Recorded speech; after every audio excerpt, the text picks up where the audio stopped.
Que a paz esteja convosco, meus irmãos. O tema dessa mensagem é o que aprendemos com os erros de Eva. Desceram no coração de Eva dois desejos ocultos, os mais intensos. O desejo vindo do estômago e do coração. Comer o fruto e degustá-lo e ser semelhante a Deus. Algo que o luzeiro já tinha experimentado. Dentre todas aquelas situações que envolveram a queda, tiraremos algumas lições depois dos erros de Eva. Não converse com o diabo. A ordem não era dialogar com ele, a ordem era resisti-lo. Tiago 4, versículo 7. Conheça aquilo que Deus disse e o que Deus não disse. Não deixe a tentação seguir o seu curso, porque é a palavra que está registrada no seu coração e não permitirás isso. Salmo 115, versículo 11. Eva estava no lugar errado, ela não deveria frequentar o meio do jardim. O meio do jardim era para o seu marido. O seu trabalho era estar adiante do seu marido e evitar que os problemas chegassem a ele. Não esteja no centro de atenção onde somente Jesus deve estar.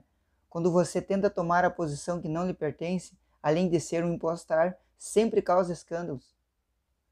1 João 2,16. Eva quis estar com Deus sem ser por meio de Cristo. Não jogue o jogo foi ele, foi ela, por causa dele, por causa disso, especialmente com Deus. Busque a solução em Cristo. Romanos 7, 24, versículo 25. Não permita que a tua boca contradiga o teu estômago. A boca geralmente quer o fruto e os olhos o poder. Deve saber o que fazer quando não puder vencer uma luta. Foge ou assume os seus erros. Não volte a pecar oferecendo a outra pessoa aquilo que te fez cair, a fim de tornar o seu pecado em uma tragédia. Não tente cobrir o seu pecado com folhas de figo. As evidências são mais acusadoras do que a omissão que se busca na folha de figo. A primeira pessoa que vem confrontar o seu pecado é Deus. E nessa ocasião não perca a oportunidade de ser perdoado, tendo demonstrado arrependimento e o reconhecimento do seu erro.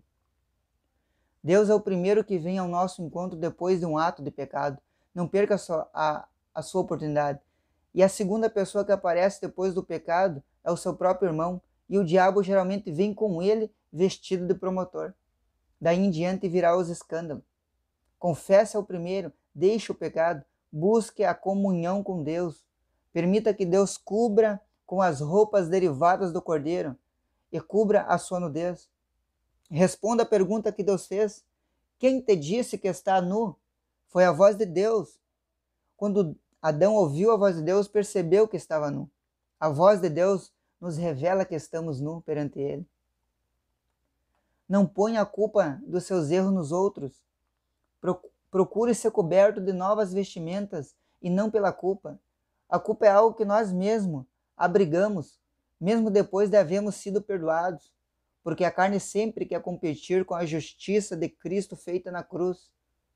Como aconteceu com Judas, ele se enforcou porque queria mostrar o quanto estava arrependido em vez de submeter-se ao sacrifício de Cristo, isto é, quis mostrar o poder de sua justiça, preferiu morrer quando Jesus já estava morrendo na cruz para lhe dar vida eterna.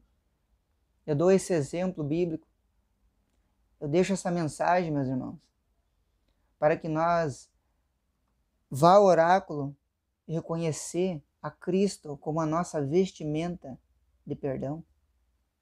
Que nós enterremos aquela velha natureza, que são as folhas de figo, que sempre querem nos cobrir, diante da liberdade que nós demos à carne. Amém? Que os irmãos possam refletir nessa mensagem. Glória a Deus.